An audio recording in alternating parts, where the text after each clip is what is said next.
All of it, mate. Okay, now why did he leave him in charge of it? He's fucking like a brother to him. And he's a lawyer, that's what he does. Oh.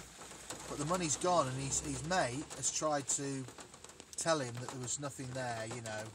And of course he's looked into it and found out the guy's already admitted it. Yeah. And now he can't get hold of him. So he's ended up, he was telling me how in South Africa it's a nightmare because it's so corrupt and everything moves so slowly. He's handed all the evidence over to the police. But he said he's just had to give him a brown envelope to get him to fucking do anything. Yeah. That's the way it works, apparently. It's all, you know. But it's just depressing, isn't it? It is, mate. You know, his best but mate. If he was defrauded in England by a solicitor... Well, that's what I was on about. You can... Fucked. No, but you can get compensation, can't you? That's what I mean. The solicitor's fucked. Oh, yeah. Struck off, jail. And we were saying that, you know, if the evidence, he had evidence and everything, they'd probably nick him. The police, with that kind of evidence, they'd nick you on. They'd nick you that day, wouldn't they? Yeah, yeah. You know, I mean, it's... But he was on about that. He was saying you don't know how lucky you are in England. The law's so much I heard better, something it's funny. less corrupt. I heard something funny on the radio today, John. But no, but finishing off, Oh, go on. the thing, that the point is, it's like your story. Yeah. You know, his best mate. I don't care how much money he's fucking got through him. It's never, it can't be worth it, John. Can it? I mean, No, what are people not, thinking, no. John? I mean, it's one But thing. he's probably got a... You'll find out he's got an addiction. It'll either be drugs, Gambling women... or something. Or won't it? gambling, yeah. It'll be HW. It'll be alcohol, drugs, sex or whores. Fucking hell. Yeah, I heard something worrying on the news today, right? There was a bloke, I think it was in Wales or something. Anyway, he killed two girls. Yeah. Read it in the car, 20-year-old lad. Well, you know what's happening there. Okay, well I don't know what's happening there, but all I heard on the radio, Murder. perhaps I didn't get... Yeah, but I didn't get the gist of it. But basically, two girls dead. 16 and a 14-year-old. Okay. 20-year-old driving the car. Okay, 20-year-old driving Early the this car. morning. They were Okay, walking early home this for a morning, party. right, fair enough, okay. He's a motorist. Yeah, He's been charged with murder. yeah. What's going on? I'll tell you what's going on, mate. They've all been at a party. Oh, they were in the car with him? Nope. Ah, right. They were walking back. I know exactly what you've said. That's all I know. And I'm reading between the lines. Yeah. The fact that he's been charged with murder says to me, obviously they're all known to each other. They've been at a party. Bet you he was knocking off a 16-year-old. The 16-year-old banged his mate. Something like that. He's had a few drinks, taken a couple of fucking pills, gone in the car, raging, and he's fucking... And her mate's probably got involved as well and said, you're a fucking loser. She doesn't want to see you anymore. And he's just... Red mist has come down and he's fucking gunned him down. That's what's happened there, mate. Right, okay. Reading between the lines. It's just I was applying it to our situation. Daily, we're putting ourselves at risk of being charged with murder. No, because it's manslaughter. That's what I thought. Yeah, no. It's murder. Think about it. If it's murder, premeditated. premeditated. Yeah. And the fact that they've charged him with murder, it has to be a provable, premeditated act. You see, the more I think about this job, That's what will happen. It's all about the women. It's Yeah. always about love and money, sex and money. Yeah. Whenever there's murders, it's all about sex and money, John. Getting back to what I was thinking of my point was every day we're putting ourselves on offer, aren't we? Yeah. Oh, yeah, mate. Yep. Because at any point in time, through no fault of our own, we could kill somebody. Driving down the road, we could kill somebody, right? I don't and then, right, we're charged with manslaughter. Yeah, and you're now, down for 2 years. well, you never know. You never know if, you know, let's say that, you know, it wasn't your fault at all, but you could still get convicted because we know many cases of miscarriage of justice. Oh, fucking And hell. we're not paid enough. No, we're not. I said Out this here. the other night, mate. We're not paid enough Said this the to other do night. this. You When know, you think what you sacrifice. it's getting increasingly dangerous. You know, that fucking... Go and have a look at my bumper. Come on, let's have a look at my bumper.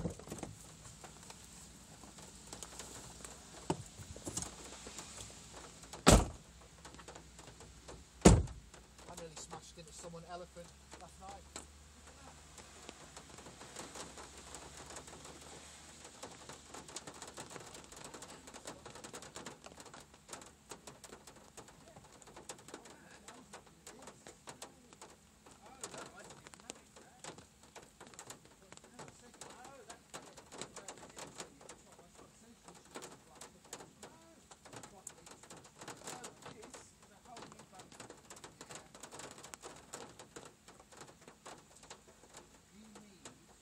tell you what I need, jumping, I need car rat.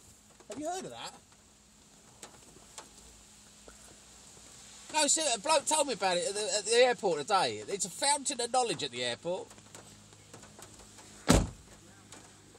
Hey?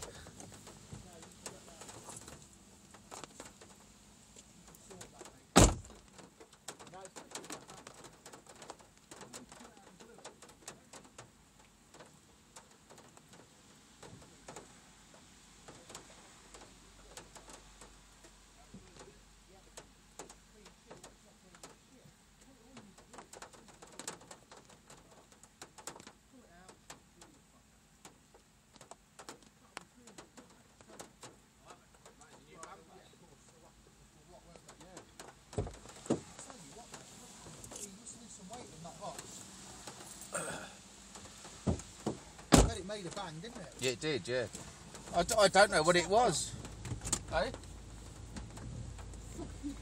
Ah, it's my chair. I threw it over the top. I threw it over the top because I had to put the seats down. That's my chair for when I get out of the car in the summer. I've seen the pictures.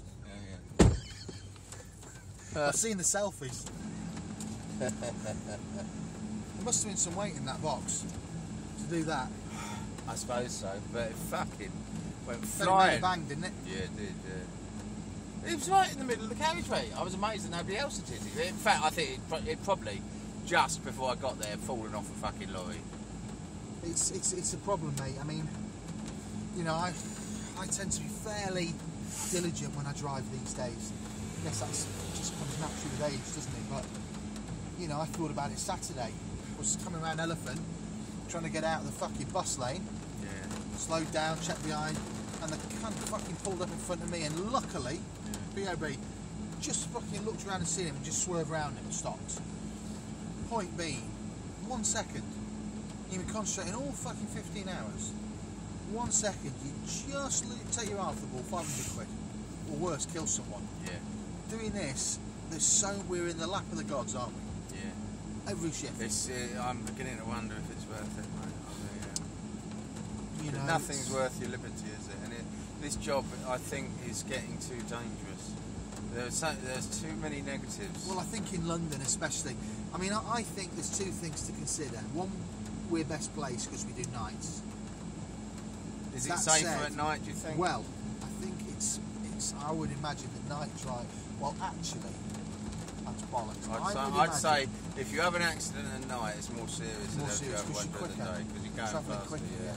That's the thing. I think when you're driving at night, you have to be disciplined and you have to keep reminding yourself to wring your neck in and just to slow down. Because I mean, last night, and I know you're the same. I'm fucking 60 around central London. Some jobs when it's really empty. I mean, I got home. That job I got home. I got that going home, didn't I? What was it? 40 quid was it? I can't remember. I picked the girl up. Knocked out in 40 minutes. Fucking no, mate. She said to me, she went, I've never done it that quick. I thought, yeah, that was crazy. I picked her up from Ken High Street and had her back in Whetstone. Yeah, you went the west way, didn't you? No. You didn't go through town, did you? Always that time, yeah. 22 minutes, mate. Through Hampstead. Yeah. You get a green wave. Yeah, I'm doing fucking 65 at Fitzgerald's. You know. But the thing is, when you've been driving for 15 hours and the roads are clear, you become so desensitised to the whole thing. Yeah. You know, I have to think, actually, fucking, I hope she's not looking out the window, she's probably shitting herself. She's probably thinking... Well, I'm like that with my Gatwicks when I'm going home. I know you are. You phoned me going, yes, I'm just doing 120 down the M20. Oh, really, John? Slow down, man. Fucking hell. I don't want to lose you, you know? But you don't think, do you? Because it's normal. They've got the old bill on the motorways recently around Gatwick. Well, they have down there, mate. They had 4 cars out the other night. Did they really? The other morning, yeah. On both roundabouts, and one either side of the Gatwick turn-off, on fucking raised, you know, on the raised sort of quick start things, whatever they're called, I don't know, the ramps. Well, they actually had him at Gatwick, did they? One on each roundabout, yeah. I think they might have been looking for someone, I'm not sure. Yeah, you. Oh, maybe. How have you seen this, man? Matching Bluetooths. They're not fucking matching now, are they? Look, I've had to put this one back in, mate, because I tell you what, your one started hurting me, and this one, right? I've got another one of these, right? To obviously, you know, to match, you know, but this one, exactly identical design, mate. This one lasts all day in that ear, lasts all day, and put it in this ear, identical to this one, the other one, and it hurts me. I feel it work. It's just weird. Different And yet size this one can stay in that ear, and that is even more comfortable than this but one. that's the way the human body's made. You know that, don't you? Both sides are. If you go down Savile Row and speak to the tailors, Yeah. they always tell you that. That's the whole thing with a bespoke suit. That you know that for all of us, one shoulder sits lower than the other. Oh, does it? Yeah. Oh, okay. Yeah, we're not perfectly symmetrical at all. And how do they accommodate for that in a fucking bespoke suit? Dead easy because it's handmade. So every inch. I mean, when you get measured up, it's why a fitting. Your first fitting, they'll make the skeleton. Literally, it's done every inch of it. Yeah. They pin. You know, you get the guy there with the front. They'll get the tape, and they'll measure you first off with Yeah. a rough thing. Yeah. And they'll cut the cloth, cut the jacket roughly, Yeah. and then the first fitting, that they actually put the jacket on you. That's when they actually tailor it properly, Yeah. and they'll literally pin all these hundreds of pins. So literally, it's like a second skin. Yeah.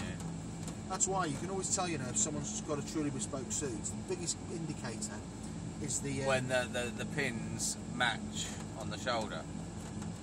eh? So a pinstripe suit.